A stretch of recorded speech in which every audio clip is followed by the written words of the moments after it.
"And I'll give $1 million if you figure this out." The Tycoon laughed, but the cleaning lady shut him up. Martha Thompson arrived at work that Monday, as she had for 14 years, by bus, with her uniform folded inside her worn-out fabric bag and her feet already aching before she even set foot on the first step of the building. It wasn't just any pain. It was the accumulated pain of decades of honest work, from a life that weighs on your joints and bones like stones no one sees, but everyone feels. She took the service elevator as always, changed clothes in the small basement locker room, and grabbed her cleaning cart with the ease of someone who's done it so long that the movements are automatic. Cloth, bucket, mop, the products lined up in order. Martha liked order, not because anyone told her to, but because order was one of the few things she could still control in a life that, in many ways, had gotten out of control a long time ago. The 18th floor was busier than usual. She noticed it as soon as the elevator doors opened, and the sound of agitated voices came toward her like a gust of hot wind. Normally at that hour, at 7:30 in the morning, the floor was almost deserted. But here there were at least 8 or 10 people moving about, with stern faces and papers in their hands. Martha pushed the cart slowly. Her work was invisible, and she knew that better than anyone. People walked past her like they walk past a potted plant, a piece of decor not worth noticing. But what these people didn't know was that those who are invisible hear everything. And Martha heard a lot. As she mopped the wide hallway leading to the meeting rooms, she caught fragments of conversation coming through the half-open door of the main room. A loud voice, which she recognized as Mr. Winston Harrington's, the owner of it all, echoed with that irritating confidence of someone who's never had to worry about the price of bread in their life. "No one in this room can read this. No one." His voice came along with the sound of a folder slamming on the table. "Hire whoever you want. Pay whatever it takes. But if by the end of this week we don't have an answer, this contract's going in the trash, and I'll take the loss." Another voice, lower, replied with something Martha couldn't fully hear. "Don't give me excuses, Bradley." Mr. Winston's voice came back louder. "This document is the key to closing the biggest deal this company has seen in the last 20 years. If we don't know what's written there, we lose everything." Martha didn't stop mopping, but her eyes briefly lifted toward the door. She had learned long ago that a curious expression was a luxury a cleaning lady couldn't afford. Dear listener, if you're enjoying the story, feel free to leave a like and especially subscribe to the channel. It helps us a lot since we're just starting out. Now, continuing. The day went by like any other. Martha went from room to room, from bathroom to bathroom, from hallway to hallway. At 10 in the morning, when she went to clean the break room, she found Jennifer, one of the floor's secretaries, with an expression like someone who'd slept poorly and hadn't yet processed the day. Jennifer was in her early 30s, her hair in a rushed bun, and was one of the few people in that building who looked at Martha as if she were a real person. She always said good morning, always asked if she was okay. Sometimes she'd set aside a piece of the colleague's birthday cake because she knew Martha arrived before the party and left before anything was left over.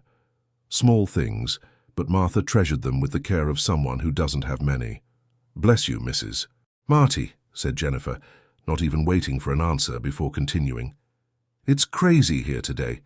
You know that old document Mr. Winston was talking about in yesterday's meeting?" "I heard something," Martha said, without looking up, arranging the cups on the shelf. "No one can figure out what's written on it. Looks like some kind of coded note, I don't know. Mr. Winston hired 2 specialists last week, fired them both. Now he's hired another one from some town up in Boston, and that one didn't get anywhere either." Jennifer shook her head. "Then this morning he said he'll pay $1 million to whoever can decipher it." Martha stopped. It wasn't a sudden movement. It was just such a tiny pause that Jennifer barely noticed, but inside Martha's heart gave a leap she wasn't expecting. "$1 million?" she repeated, her voice calm. $1 million, Jennifer confirmed, almost in a whisper, as if that number was too big to even say out loud. "He said that in front of everyone at the meeting. The accounting guys kept trying, the legal team too, but no one even comes close. They say the document is 40 years old, written in a language nobody uses anymore." Martha nodded slowly, and went back to arranging the cups. But her mind was far away. 40 years ago, a language nobody uses anymore. Those words pulsed inside her with a force she hadn't expected to feel so early on a Monday morning. Because Martha Thompson knew someone who, 40 years ago, had created exactly that, a system of notes, a way of recording numbers and contracts that seemed unreadable to anyone who didn't know the key. A method developed with patience and intelligence over years of accounting work, which he proudly called the language of numbers, that someone was named Arthur Thompson. And Arthur was the husband she had lost 5 years earlier, on a drizzly afternoon she remembered with the kind of cruel precision that only longing can create, whom she had buried holding their daughter Vanessa's hand, unable to cry at that moment because the tears came only later, alone in the kitchen, with the smell of coffee that no one else would drink. She said none of this to Jennifer. She just closed the pantry door behind her and pushed the cart down the hallway with her thoughts racing in one direction and her feet going in another. There was one thing Martha needed to know before any decision: whether the document no one could read was really Arthur's system, or just some other record from the same time that looked similar on the surface but had different content. Because Arthur hadn't been the only accountant of that generation, and not every old record system was his. But there were details Arthur had included in his system that were unique, details she knew because she had helped him think them through. And that's why she needed to see the document. The question was how. The night in that small house in Queen's Village was quiet, with the sound of the old fan trying to beat the heat that didn't let up even after the sun went down. Martha sat at the kitchen table with a glass of water in front of her and stared at it for a long time. On the living room wall there was a framed photo she couldn't see from there, but she knew exactly what it looked like. Arthur in the suit he wore at her students' graduations, smiling that crooked, one-sided smile, his arms around her shoulders. Taken on a sunny August day about 25 years ago, when life hadn't demanded so much yet. Arthur had worked for 32 years at the same company, at the old company, before it became what it is today. Before Mr. Winston Harrington bought everything and turned it into an empire of tall floors and glass-walled offices. Arthur worked there when it was still called Prescott Construction, when the founder, old Bernard Prescott, still came in person to review the balances and knew every employee's nickname. And it was old Bernard who asked Arthur to create that system. Martha closed her eyes and tried to remember. Arthur had explained it to her once as they had coffee on a Saturday afternoon, with the kids playing in the yard and the smell of rain coming through the window. He used to say that old Bernard didn't trust papers that anyone could read, that he wanted the most important contracts recorded in a way that only trusted employees could understand. "It's like a language, Mrs. Marty," Arthur had said, stirring his spoon in the glass. "Once you learn the grammar, you can read anything, but to someone who doesn't know, it looks like a child's scribble." She had learned it too, not because she had to, but because Arthur liked to teach and she liked to learn. They would stay up late practicing, him suggesting a number, her trying to translate it. It was almost a couple's game, a game that now, sitting alone in that kitchen, Martha realized could be worth $1 million. The phone rang. It was Vanessa. "Mum, are you coming for dinner tomorrow?" "Yes, I can come, honey." "I'll make the black bean soup you like." A pause. "Mum, are you okay? Your voice sounds weird." "I'm fine. Just tired." Vanessa said something else about the kids' school, about a meeting she had next week, about her husband coming home late. Martha listened and answered on autopilot, but her mind was stuck on that document she hadn't even seen yet. Because that was the main problem. She would need to see the document to be sure, and to see the document, she would have to ask. And asking meant exposing herself to a situation that she knew, from what she knew of that environment, wouldn't end well for her. Martha Thompson knew well the kind of look she would get if she walked into the conference room and said she wanted to see a document that dozens of experts hadn't been able to decipher. She had spent her whole life being underestimated, first because she was a woman, then because she was black, then because she was poor, and now because she mopped other people's floors to pay the bills. But Arthur had taught her something she carried like a flame in her chest. Underestimated doesn't mean incapable. She went to sleep without having made any clear decision. But when she woke up in the middle of the night, at 3 a.m, with the heat and the noise of the fan, the decision was already there, quiet, waiting for her to acknowledge it. The next morning, Martha arrived earlier than usual.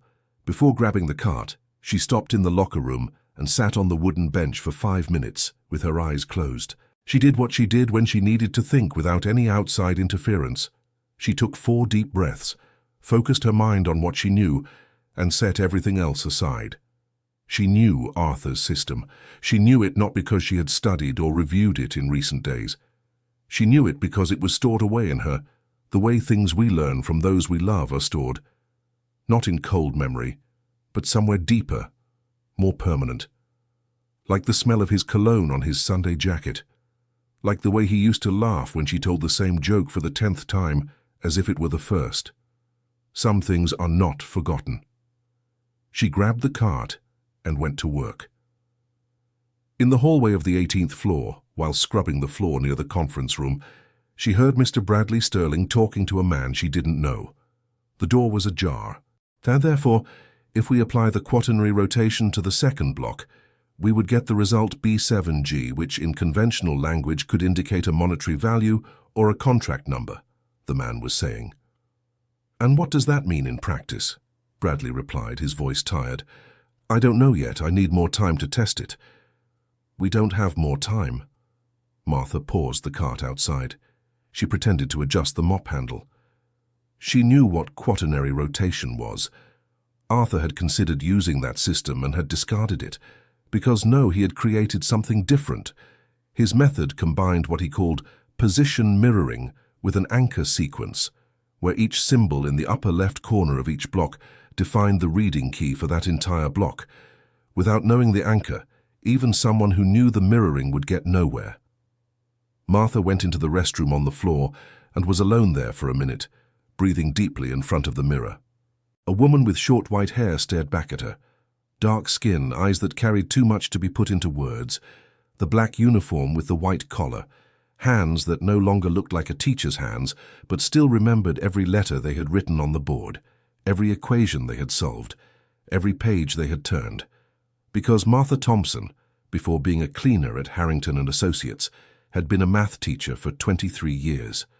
She had stopped when Arthur got sick for the first time, and expenses went up faster than her teacher's salary could cover.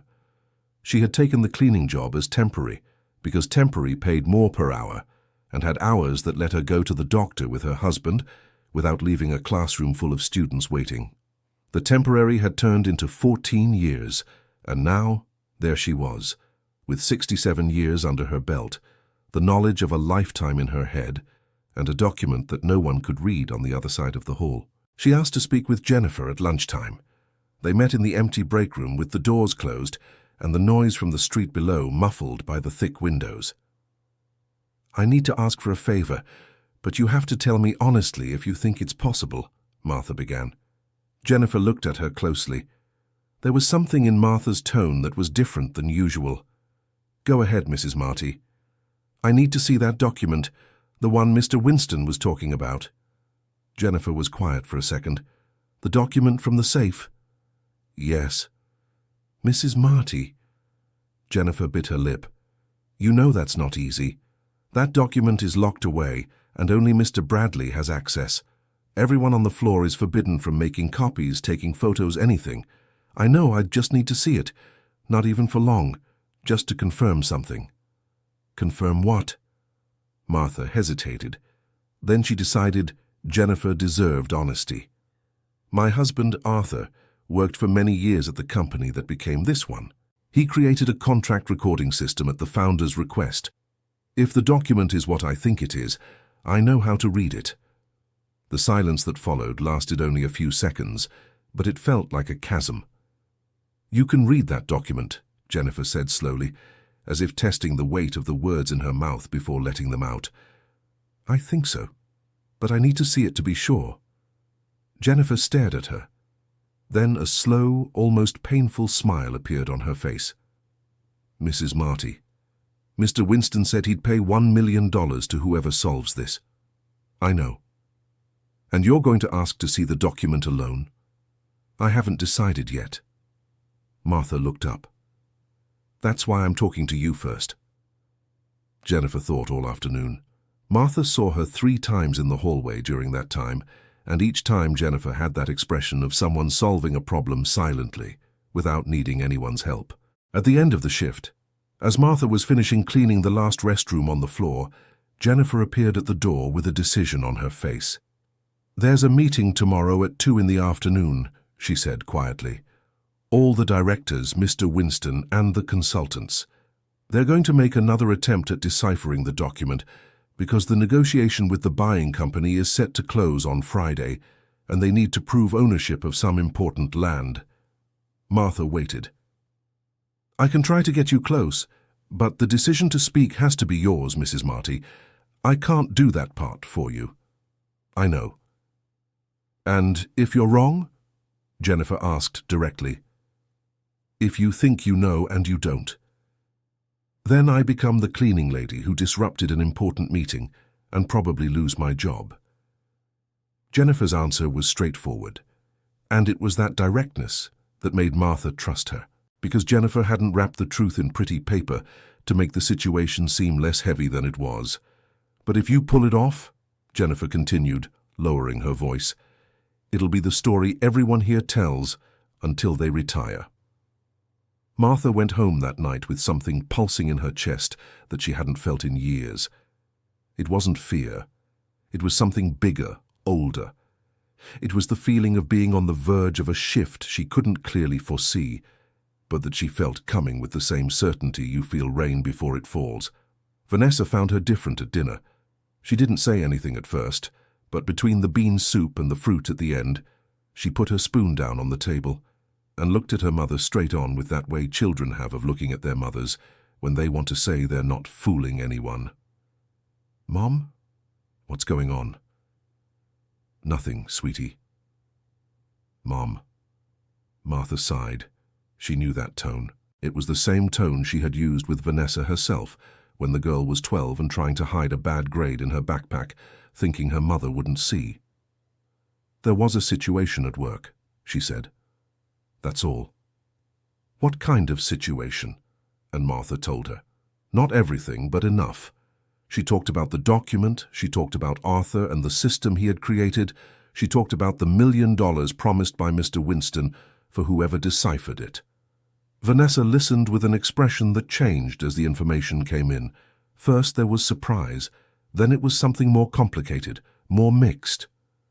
Mom, she said, after a silence long enough for the living room fan to make several rotations, are you sure you can read that thing?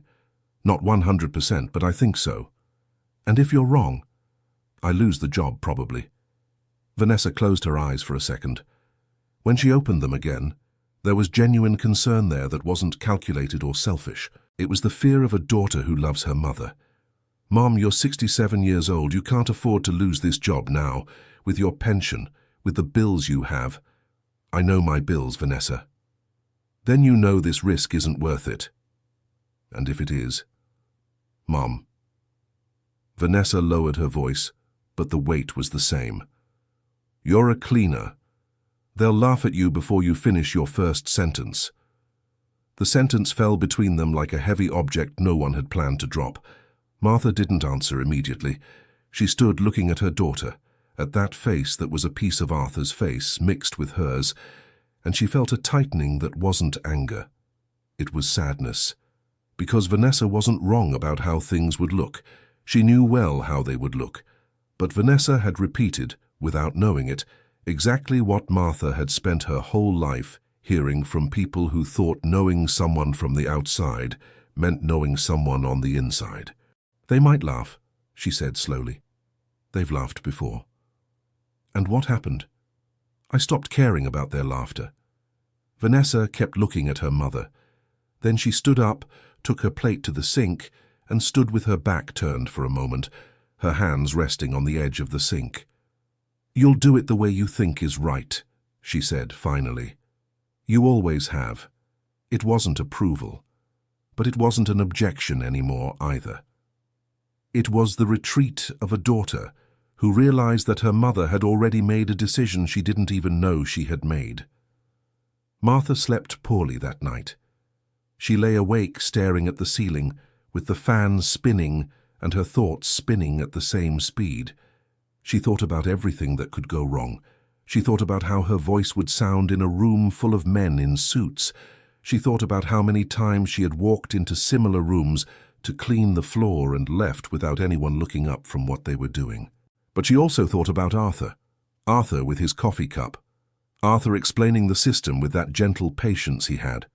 Arthur saying, "This system will be important one day, Marty, more than people think." Had he kept the original agreement document? That question came in the early hours and stayed with her until almost dawn. Arthur was meticulous. He kept copies of everything. There were boxes at home, in the storage room she hadn't opened since he passed away. Boxes with decades of papers, with documents she had sorted and never had the courage to throw away, because throwing away felt like losing another piece. Could there be something in there that she needed? She got up at 5 in the morning, before the alarm, went to the storage room and stood in front of the boxes without opening any. It wasn't time. Not yet. First, she needed to confirm that the document was what she thought it was. First, she needed to get into that room. When she arrived on the 18th floor on Tuesday afternoon, the hallway was quieter than in the morning. It was around 2 o'clock. Martha went to the cart, picked up the mop, and worked slowly in the hallway near the conference room. The door was open. There were about 12 people seated around the long, dark marble table at the center of that room, with enormous floor-to-ceiling windows overlooking the city, gleaming in the afternoon sun. Mr. Winston Harrington was at the head of the table in a grey suit, with that posture of a man accustomed to things being resolved the way he dictates. He was a man in his mid-50s, grey hair combed back, a strong jaw, and a kind of confidence in his shoulders that didn't come from anything he had achieved humbly, but which he wore as if it were natural. Beside him was Mr. Bradley Sterling, always with his notebook open in front of him. On the opposite side of the table sat Julian Harrington, Mr. Winston's son, whom Martha knew by sight, a young man in his 30s, quieter than his father, with a gaze that paid attention to people in a different way, as if he were truly listening and not just waiting for his turn to speak. And on the table, at the center, lay a document, a single sheet of yellowed paper, its surface covered with notes that from a distance looked like a mix of numbers and symbols, forming no recognizable words. Martha stopped mopping. She stared, and even from the distance she was at, something inside her stirred with a certainty she hadn't expected to feel so soon, because she recognized it. Not each individual symbol, not every word, but the rhythm, the structure, the way the lines were organized into blocks of 3 with a special symbol in the upper left corner of each block. The anchoring.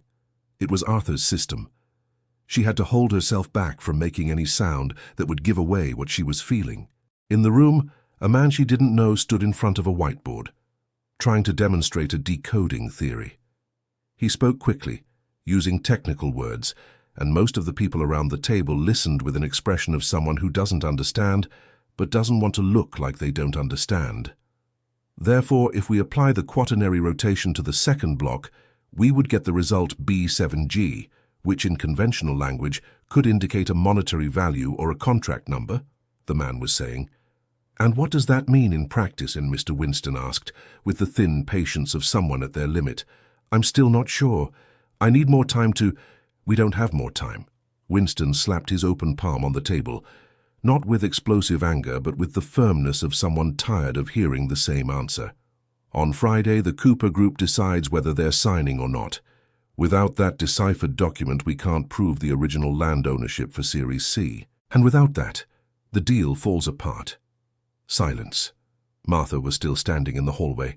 She knew she should keep moving, that she should push the cart, keep doing what she was paid to do, leave and sleep and wake up and come back to the same routine the next day. That was what caution dictated. That was what life had taught her was safest.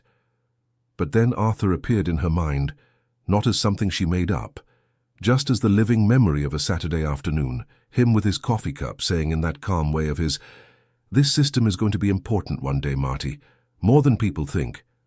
Martha took a step toward the door of the room. The movement caught the attention of Mr. Bradley, who was sitting closest to the entrance. He turned his neck toward the hallway and saw her, the cleaning lady in the black uniform, the white collar, and the blue mop in her hand, standing on the threshold of the door. "What?" he said with a half-smile of someone who still doesn't understand the situation. "Ma'am, the meeting is in progress. Please, I can read that document," said Martha. She said it with a calm voice, without trembling, without raising her tone, like someone simply stating a fact. The silence that followed was different from the previous silence. This silence had texture. And then came the laughter, not from everyone. Julian Harrington didn't laugh. Jennifer, who was standing in a corner of the room with a notepad, didn't laugh. But from the others around the table, especially from the two men sitting beside Mr. Winston, came those short, dry laughs of people who had seen something they thought was too absurd to be taken seriously. One of them even turned to his colleague next to him, as if wanting to confirm that the other had also heard the same thing. Mr. Winston looked at her with an expression she had seen many times in her life, on different faces in different situations. It was the look of someone assessing whether the situation deserves attention or should simply be dismissed, as if it didn't exist. "Ma'am," he said with a forced patience that couldn't fully hide the condescending tone, "I admire your willingness, but what's on this table is a highly complex technical document that the best document analysis experts in the country couldn't." "Mr. Arthur Thompson created that system in 1983, Martha said. She hadn't raised her voice. She had only continued, like someone finishing a sentence that the other person had interrupted for no reason. "At the request of Mr. Bernard Prescott, founder of Prescott Construction, which later became the basis of what is now Harrington and Associates. The system was developed over 2 years and is used to register contracts and lands in a way that only trusted employees could understand. The symbol in the upper left corner of each block is what he called the anchor, and it defines the reading key for each section." The laughter had stopped. The man in front of the whiteboard slowly lowered the marker he had in his hand, as if forgetting he was holding it. Mr. Winston kept looking at her, but now the look had visibly changed. There was still suspicion there, still that resistance of someone who doesn't like to be surprised, but there was also something Martha recognized because she had lived long enough to learn to identify it. There was genuine doubt. "Who are you?" he asked. "I'm Martha Thompson. I've cleaned this floor for 14 years. She didn't pause. "And my husband, Arthur Thompson, was the man who created the system in that document." What happened in the next 10 minutes was the kind of thing people on the 18th floor of Harrington and Associates would tell for years. Mr. Winston asked her to come in, not with enthusiasm, with the kind of cautious openness a very powerful person shows when they don't want to seem naive, but can't afford to miss an opportunity out of pride. Martha walked into the room. She leaned the mop against the wall outside carefully without rushing. She walked to the table with the same calm she'd had walking through the hallways of that floor for 14 years. The yellowed sheet of paper was there in the center of the table. With those markings the world had spent weeks trying to understand. She looked at the document. For a second, and only for a second, she was afraid. The real fear that time had erased something. That memory wasn't as faithful as it seemed, that she'd come this far and the key simply wasn't accessible inside her anymore. But then she saw the anchor symbol in the first block. A small square with a diagonal line in the right corner. Primary anchor, fixed value, series type 369.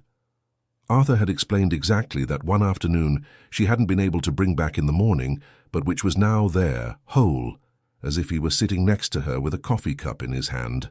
"May I have a pen and paper?" she asked. Someone slid a notepad toward her without speaking. She picked up the pen and began to translate. No one spoke.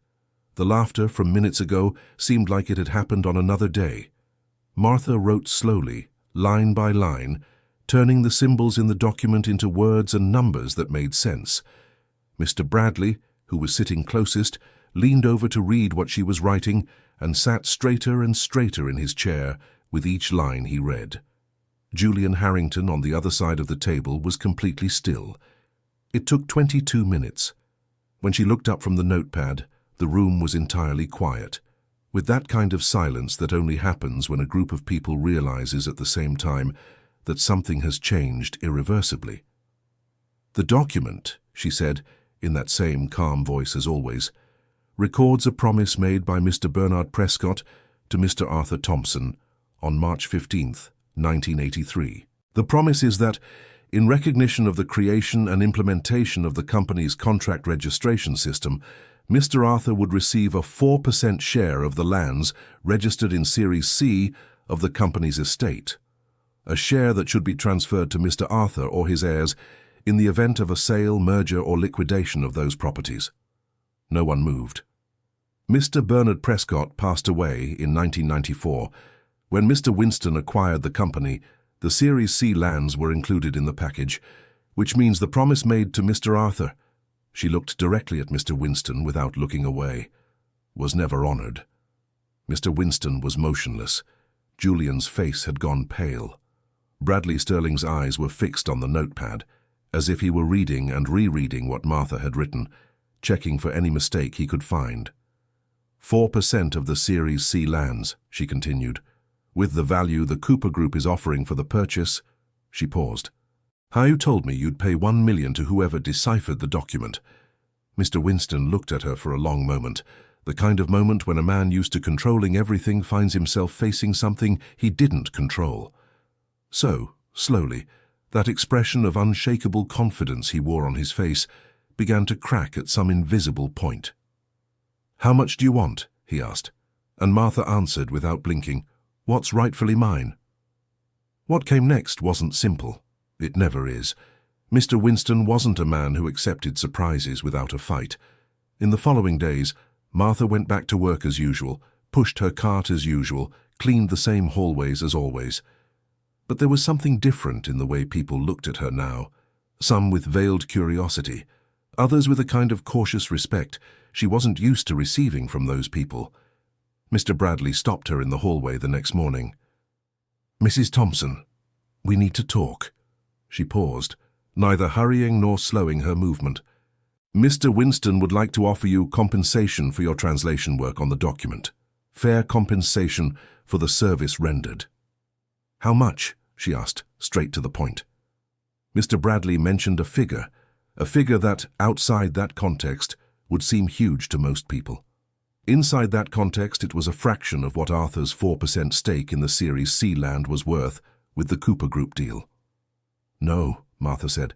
"Mrs. Thompson." "No, Mr. Bradley, you know as well as I do what this document represents, and you know I have a copy of my notes." That was true. Before leaving the meeting that afternoon, she had asked to keep the notebook where she had done the translation. No one had said no, maybe because no one was thinking clearly enough at that moment. Bradley stared at her with that expression of someone calculating possibilities and not liking any of them. "You do realize that a 40-year-old document with no witnesses to confirm—" "There are records," she said. "Arthur was meticulous. He kept copies of everything." That wasn't a bluff. There were boxes in Martha's house, in the storage room, boxes filled with decades of papers. She had never had a reason to go through them carefully. She had never imagined she'd need to. But now she knew she had to do that before anything else. Dear listener, if you're enjoying the story, feel free to leave a like and, most importantly, subscribe to the channel. It really helps us who are just starting out. Now, continuing, Vanessa was the one who helped her open the boxes. On Wednesday afternoon, they were kneeling in the storage room, surrounded by papers and dust, with a low lamp casting a yellow glow over everything. The smell of that little room was the smell of time, of old paper and decisions someone made years ago, not knowing they would one day matter. "How did Dad keep so much stuff?" Vanessa murmured, picking up a folder full of old receipts. "He used to say paper is memory, and memory isn't thrown away," Martha replied, not taking her eyes off the boxes. They searched for 2 hours. Martha opened folder after folder, reading each sheet with that attention she had cultivated over 23 years in the classroom. Vanessa helped in silence, without asking unnecessary questions, learning again to respect the way her mother did things. It was Vanessa who found it. "Mom," Martha turned. Vanessa was holding a faded orange folder, its edges slightly bent with age. Inside was a typed sheet, with the Prescott construction stamp at the top, the edges a little yellowed. And beneath the text, the signatures of two men, Bernard Prescott and Arthur Thompson, with notary stamps beside them. Martha took the folder with both hands. She stared at that sheet for a long time, without speaking. It was the agreement, not in code, not in clear English, dated March 1983. The promise of participation in the Series C lands, formally drafted, signed, and notarized. Arthur had kept the original. Martha closed her eyes for a moment. When she opened them, there was a moisture in them she hadn't planned for. That came before she could decide whether to let it flow or hold it back.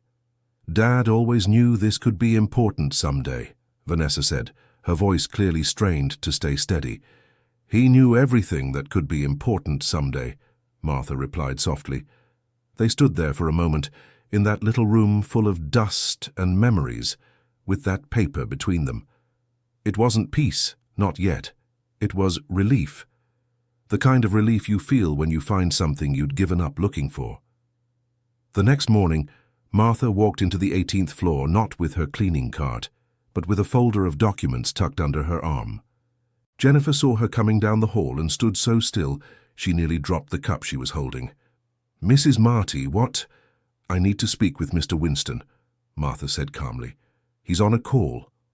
I'll wait."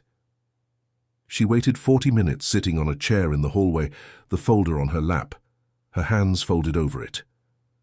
People passed and looked at her. She didn't care about any of their stares. When the door to Mr. Winston's office opened, he stepped out with his phone still in hand and nearly bumped into her before realizing she was there. "Mrs. Thompson," he said. His tone was more restrained than in previous days. "Mr. Winston." She stood up. "I have something to show you." He looked at the folder. Then he looked at her, and something about the way she stood, not backing down, not looking away, with the posture not of someone asking for an audience, but of someone arriving with something that needed to be seen, made him step aside and point toward the office door. "Come in." The office was the kind Martha had cleaned hundreds of times, but never entered from the front. Floor-to-ceiling windows overlooked the city spreading out below, bronze and gold at that hour of the morning.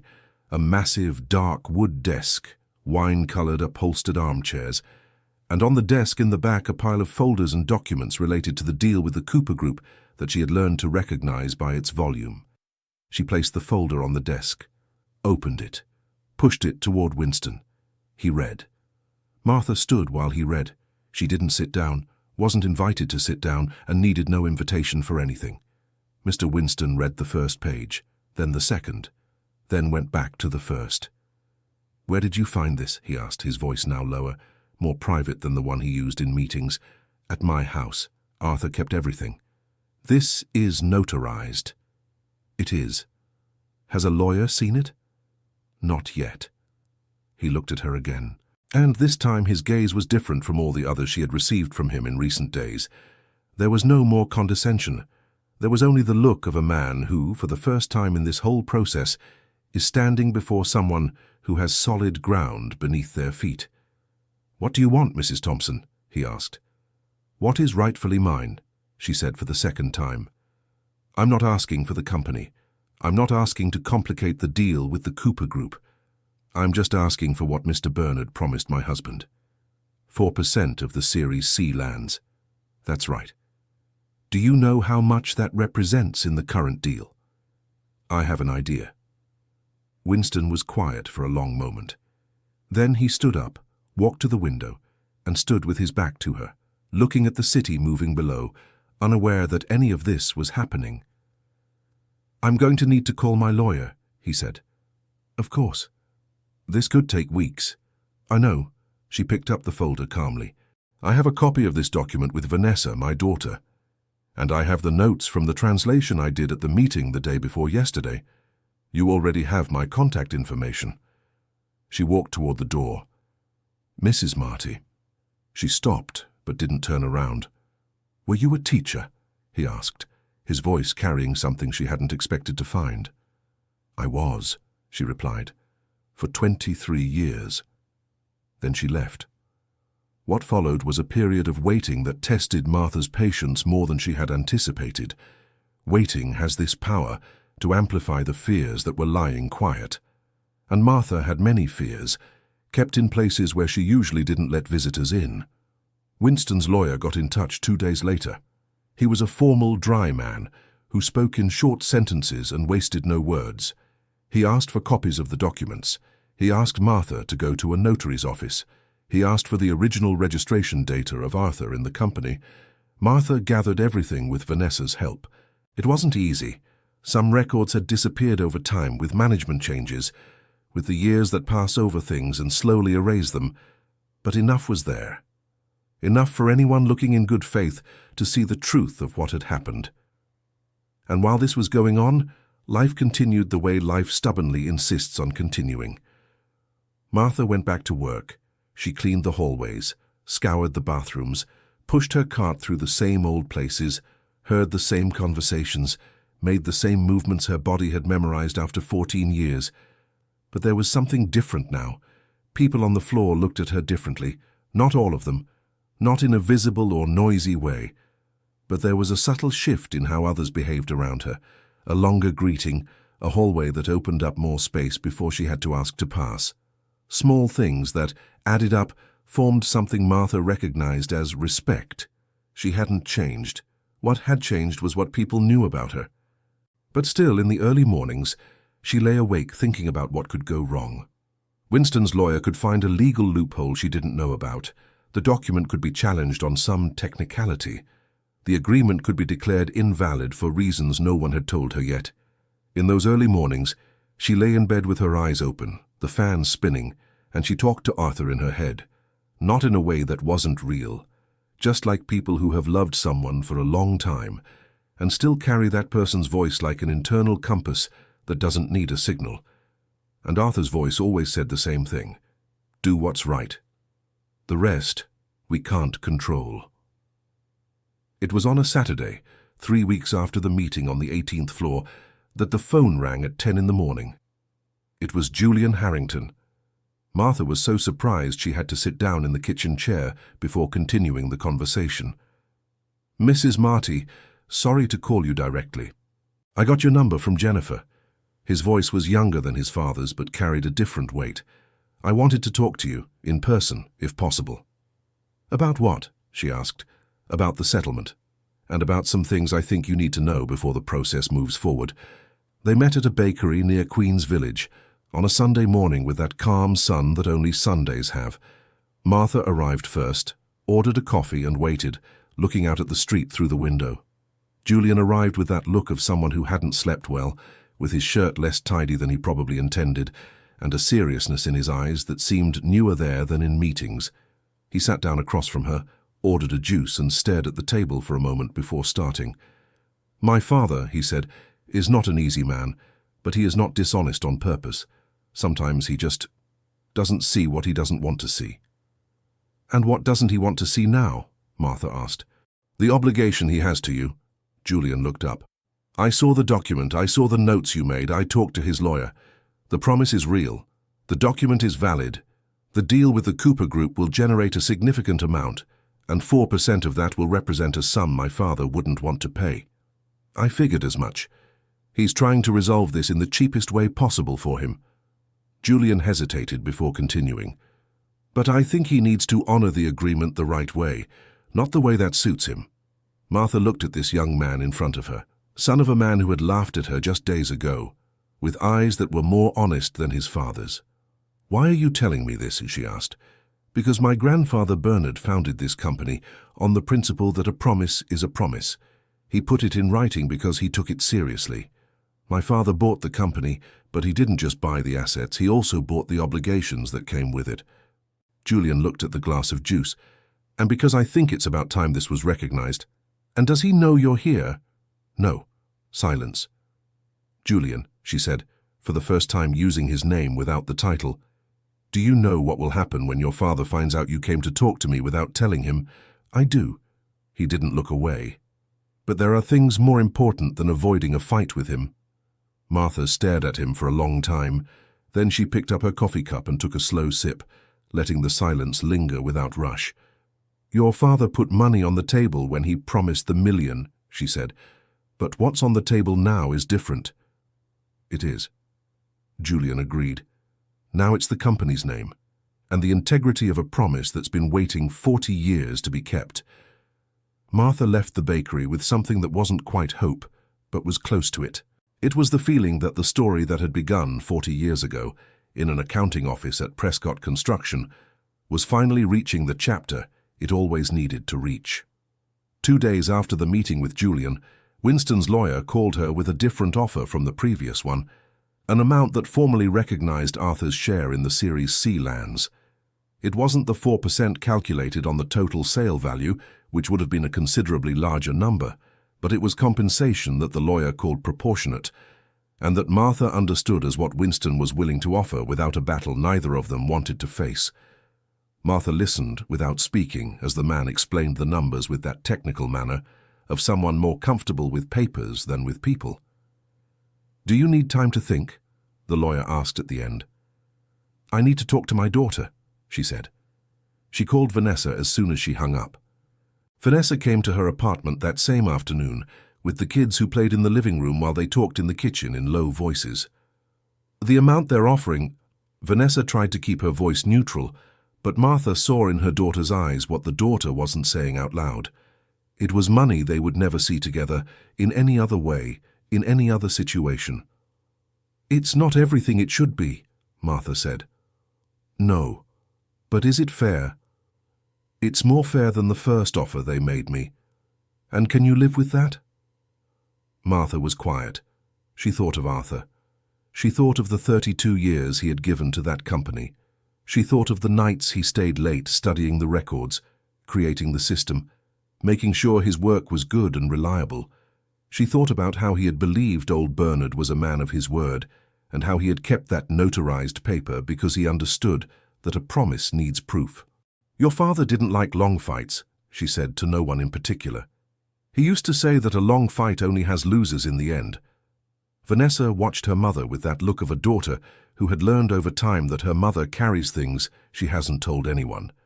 "But you're going to accept it because it's the right thing, aren't you? Not because it's the easiest or the fastest."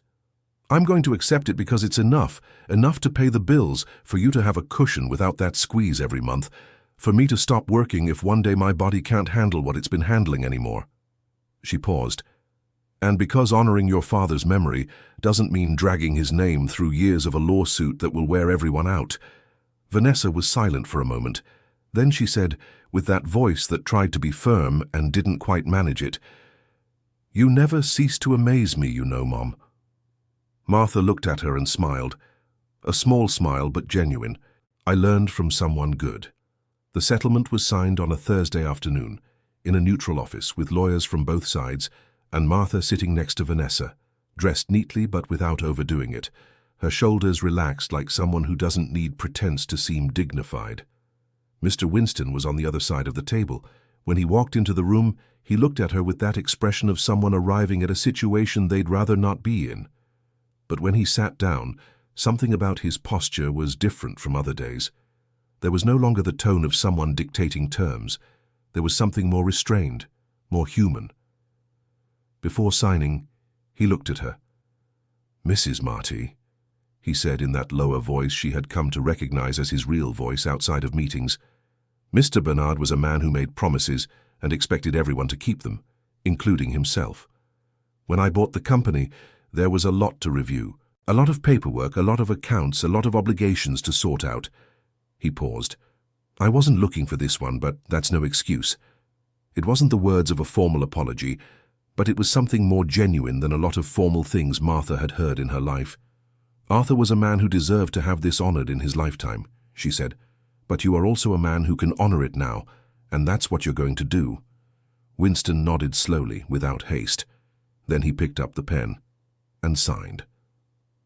The following week, Martha went to work as usual. She entered through the service elevator, changed clothes in the locker room, grabbed the cart with the same movements as always.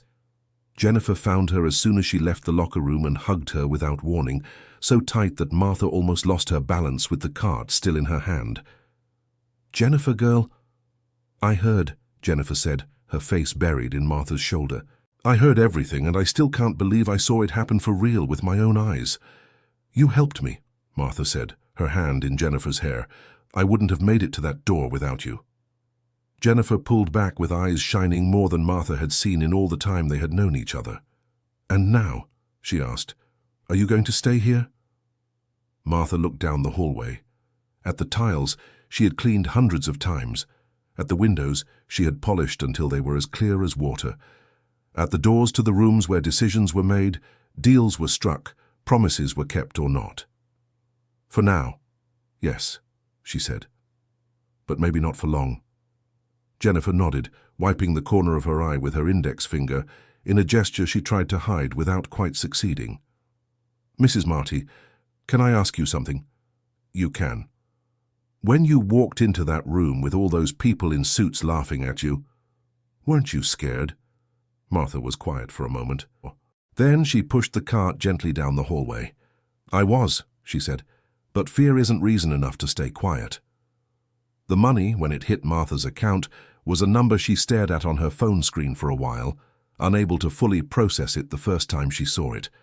She sat in the kitchen with her phone in her hand, the fan on and no sound but that. She didn't spend a cent in the first week. In the second week, she did 3 things with a clarity that even surprised herself. First, she went to the cemetery where Arthur was and stood before his grave for a long time, without praying, without speaking out loud, just being there with him in the only way that was still possible. The sun was off to the side, the cemetery was empty at that hour, and there was a kind of peace there that wasn't the usual silence, but a silence that had an answer. Second, she helped Vanessa pay off the mortgage on her daughter's house, which she had been paying for 6 years with that constant strain she had never complained about, so as not to worry her mother. Third, she went to a public school near the Queen's Village neighborhood, where she knew there was a shortage of math teachers, and spoke with the principal about the possibility of teaching twice a week. "Do you have a degree?"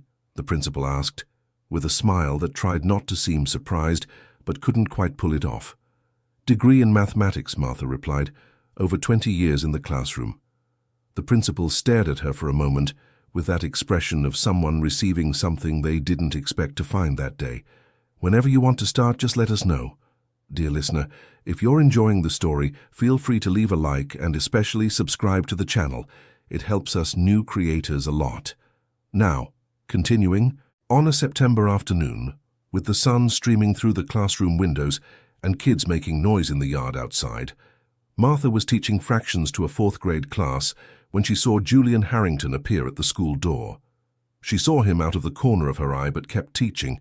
She explained what needed explaining, answered the questions of a girl with braids who didn't understand why the denominator couldn't be 0, waited for the bell to ring, and the students to rush out with that excitement of being set free. Only when the room was empty did she approach the door. "How did you find me?" she asked. "I asked Jennifer," he said, with a smile that was smaller than Martha had expected, but more genuine. "She's becoming someone I really trust." "Good choice." Julian looked at the room, with the drawings on the walls and the multiplication table posters the students had colored with markers in various colors, each number in a different hue. "I came to say the deal with the Cooper Group closed last Friday," he said, "and that my father mentioned your name in a conversation we had, in a way I've never heard him mention anyone's name." "How so?" "With respect." Julian looked at her. "He said you taught him something." "What was that?" "That some people are worth more than the position they hold." Martha was quiet for a moment. Those words hit her in a way she hadn't anticipated. "Also came to say," Julian continued, his voice taking on a more personal tone now, "that I'm not staying at Harrington and Associates. I'm resigning." "Why?" "Because I don't want to build something that needs an outsider to remind it of what's right." He paused.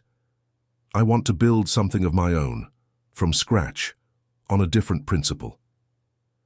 Martha looked at him intently.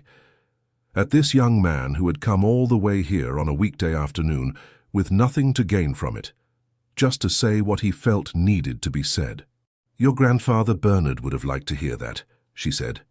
Julian smiled, a smile that had something inside that Martha recognized because she had seen the same look in the eyes of students who finally understand what they were trying to learn. "You know what my father said when the deal closed?" he asked. "What?" "That the document nobody could read saved the company. That without the translation the Cooper Group would have given up for lack of proof of ownership, and that the woman who did that had been cleaning his bathroom for 14 years. Martha looked out the living room window. Outside, children were running in the yard with that energy that seems bottomless. "What did he say after that?" she asked. Julian paused. "Nothing." He shrugged. He stayed quiet. But it was a different kind of silence from the ones I know in him. "You know when a person is thinking about something they don't know how to say out loud?" Martha smiled. A smile that started small and grew. "I know," she said. "I'm used to that kind of silence." At the end of that year, Martha left her job at Harrington and Associates. Not out of anger, not with a speech or ceremony. She just handed in her uniform, washed and folded the way she liked to fold it, thanked Jennifer with a hug that lasted longer than either of them had planned, and walked out through the service elevator for the last time. When the elevator doors closed, she stood there alone for a moment, riding down 18 floors with her bag on her shoulder and her hands free. She thought about how many days she had made this same trip in reverse, how many mornings she had gone up with her uniform inside her bag, her thoughts on everything that needed to be done, her body already anticipating the tiredness that would come before the tiredness actually arrived. 14 years are a lot of days. They are a lot of early mornings, a lot of late afternoons with aching feet, a lot of clean hallways that got dirty again before she even turned the corner, and they were also a lot of things she had learned in those hallways. That the world people build with money and power has cracks inside that the marble of the table doesn't hide. That invisible is not the same as non-existent. That a code system created 40 years ago by a man who loved his wife and believed in given words can survive everything. Years of silence passing managements, dust piling up on boxes of papers in the storage room of a small house. That some things are not forgotten. On the way back home, sitting on the bus with her bag on her lap, she looked out the window at the city passing by. Buildings, traffic lights, people walking fast with places to go, not looking sideways. She thought about how nice it would be to tell Arthur everything that had happened, how he would have reacted, whether he would have been surprised or if he had known deep down that that system would one day be worth more than anyone imagined. That's why he had kept the notarized paper in an orange folder inside a storage box. That's why he had taught her with the patience of someone who doesn't teach out of duty, but out of love. That's why he had said one Saturday afternoon with a cup of coffee in his hand, "This system is going to be important one day, Marty, more than people think." The bus stopped at the Queen's Village point. Martha got off. She walked to her house with a steady stride, her hands free, her bag on her shoulder. At the door, before going in, she stopped for a second on the sidewalk. She looked at the sky, which was shifting from blue to orange, with that beautiful slowness that the end of the afternoon has when you stop to watch. She took a deep breath, and she went inside. End of the story. Tell us what you thought of this story. Where are you watching us from? Leave it in the comments, give it a like, and if you haven't subscribed to the channel yet, don't miss any more stories like this one. Your presence here makes all the difference to us.